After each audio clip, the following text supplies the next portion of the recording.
یعنی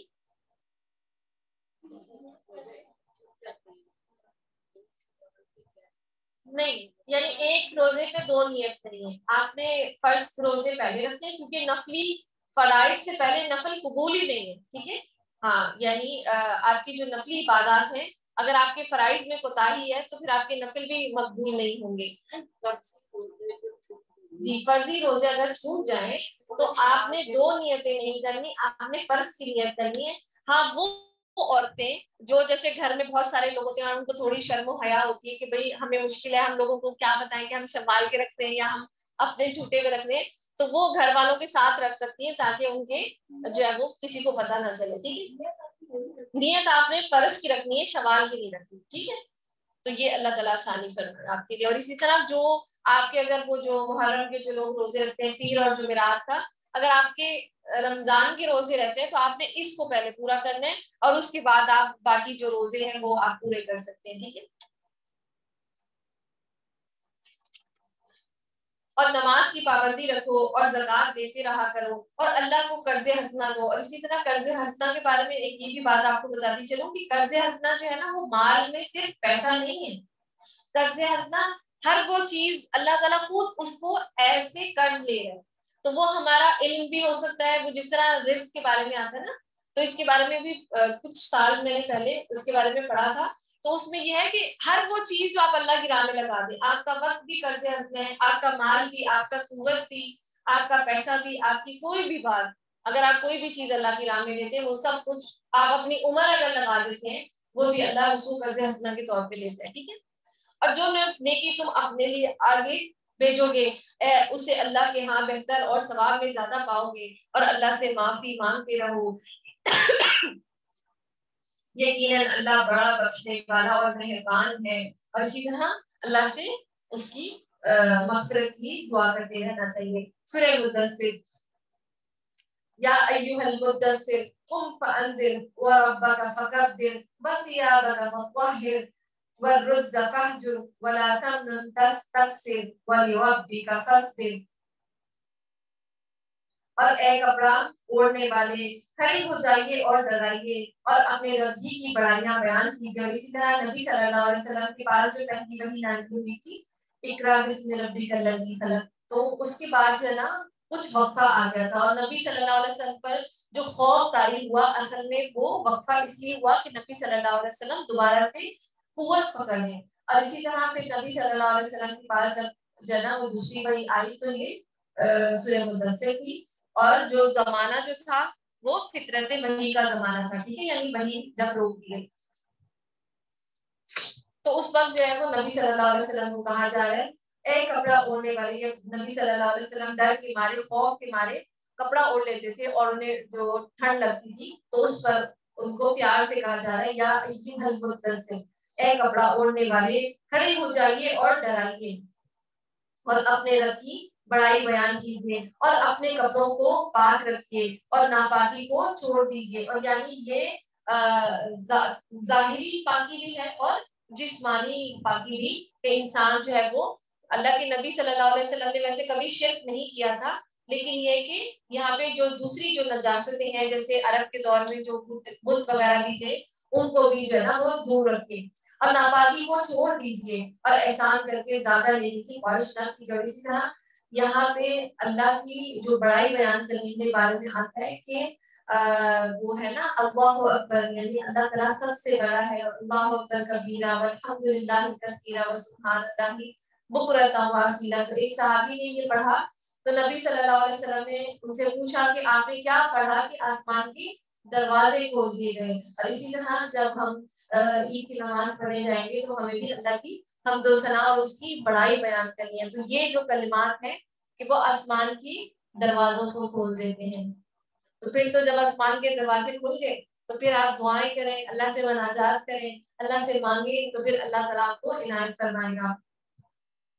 اور ناپاکی کو چھوڑ دیجیے اور احسان کر کے زیادہ لینے کی خواہش نہ کیجیے اور اپنے رب کی راہ میں صبر کیجیے. اور آپ دیکھیں کہ اپنے نبیوں کو اللہ تعالیٰ صبر کی تلقین فرماتا ہے کہ آپ کو دنیا میں جو بھی مشکلات اور پریشانی آئیں گی اور اس راہ میں تو زیادہ آئیں گی. طائف کا آپ سفر دیکھ لیجیے جنگوں میں دیکھ لیجیے کہ جنگ بدر میں ان کی جو بیٹی تھی وہ بستر مرگ پر تھی اور وہ ان کو چھوڑ کر حضرت رقیہ ہی نام ہے حضرت عثمان غنی کی جو بیوی تھی تو اس پر ادھر سے ان کی بیٹی فوت ہو گئی اور یہاں سے جنگ کی خوشخبری ملی ہے فتح حاصل ہو گئی ہے تو یہاں پہ دیکھیں کہ ایسا صبر کہ بیٹی کو چھوڑ کر کہا جا رہا ہے کہ جنگ پر جاؤ تو اس کو چھوڑ کر تو وہ جنگ پر گئے اور واپس آ کر وہ جب آئے تو وہ جنازہ یعنی کروا چکے تھے اور دفن وہ ہو چکی تھی تو یہ اس طرح اتنی مشکلیں اگر آئیں گی تو اللہ سے صبر کی جو ہے نا وہ مدد مانگی اور بس جب کہ سور میں پھونک مار دی جائے گی تو وہ بڑا سخت دن ہوگا اور جو کافروں پر آسان نہ ہوگا مجھے اور اسے چھوڑ دیجیے جسے میں نے اکیلا پیدا کیا ہے اور اسے بہت سا مال دے رکھا ہے اور بیٹے حاضر رہنے والے اور میں نے اسے بہت خوشحالی دے رکھی ہے پھر بھی اس کی چاہت ہے کہ میں اسے اور زیادہ دوں نہیں وہ ہماری آیتوں کا مخالف ہے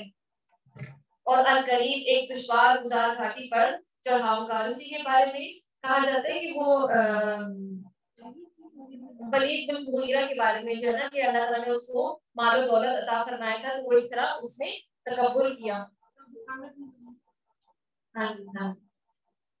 اور وہ ہماری آیتوں کا مخالف ہے اور اسی طرح اس کو شعر اور شاعری کا بھی بڑا سردار مانا جاتا تھا عنقریب اسے ایک دشوار گزار گھاٹی پر چڑھاؤں گا اس نے غور کر کے تجویز کی اسے ہلاکت ہو کیسی تجویز سوچی پھر وہ غارت ہو کس طرح اندازہ کیا اس نے پھر دیکھا پھر تیوری چڑھائی اور منہ بنایا پھر پیچھے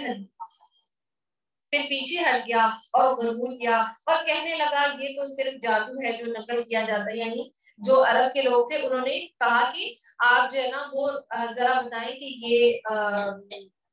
کیا آپ کے بارے میں اس کا کیا خیال ہے کہ قرآن کیا ہے تو اس نے سوچا کہ اگر میری قوم کو میں نے یہ بتا دیا کہ یہ باقی حق ہے تو وہ جو ہے نا وہ مجھے بھی ایمان لانا پڑے گا اور یہ بھی جائے گی تو میں کوئی تدبیر سوچتا ہوں کہ میں یہی کہتا ہوں کہ یہ تو جادو ہے حالانکہ اس نے پہلے کہا تھا کہ یہ کوئی انسان کا قول نہیں ہے پھر کہنے لگا یہ تو صرف جادو ہے جو نقل کیا جاتا ہے سوائے انسانی کلام کے اور کچھ بھی نہیں ہے میں عنقریب اسے دوزخ میں ڈالوں گا اور تجھے کیا خبر ہے کہ دوزخ کیا چیز ہے نہ وہ باقی رکھتی ہے نہ چھوڑتی ہے اور خال کو جھلسا دیتی ہے اور اس پر 19 فرشتے مقرر ہیں یہ وہی بات ہے آپا مجھے نا میں حیران ہو رہی تھی کہ یہ مجھے یاد ہے میں نے پڑھا ہے تو وہ یہ جہنم کے جو ہے نا وہ داروغے ہیں ٹھیک ہے جو وہ جو پکڑ کر لے کے آئیں گے وہ 70,000 ہیں لیکن جو جہنم کے جو سمجھے چوکیدار آپ سمجھیں تو وہ 19 ہیں اس کے بارے میں جو ہے نا وہ بدایہ اور نہایا میں آتا ہے کہ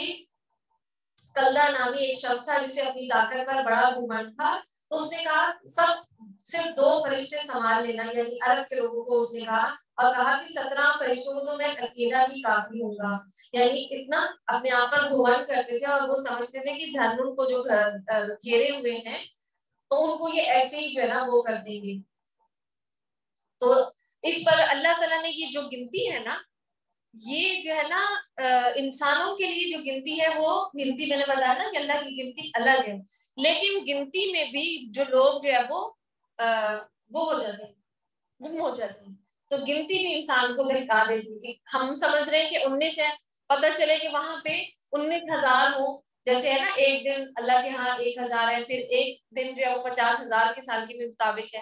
تو یہ انسان جو ہے وہ گنتی میں آ کے جیسے وہ اصحاب کہف کے بارے میں آتا ہے کہ 9 تھے 5 تھے 3 تھے 7 تھے تو گنتی میں بھی انسان جو ہے وہ گم ہو جاتا ہے اور جو کفر کرنے والے ہوتے ہیں وہ انہی چیزوں میں پڑ جاتے ہیں وہ یہ نہیں دیکھ رہے کہ وہ فرشتے ہیں تو جو فرشتے ہیں وہ حضرت جبریل علیہ السلام تو ایک کنارے سے دوسرے کنارے تک ہے تو انسان تو شاید ایک نقطہ بھی نہ ہو ان کے سامنے تو یہ آیت نمبر 30 سورہ مدثر اور ہم نے دوزخ کے داروں میں صرف فرشتے رکھے ہیں اور ہم نے ان کی تعداد صرف کافروں کی آزمائش کے لیے مقرر کی ہے یعنی یہ جو تعداد ہے وہ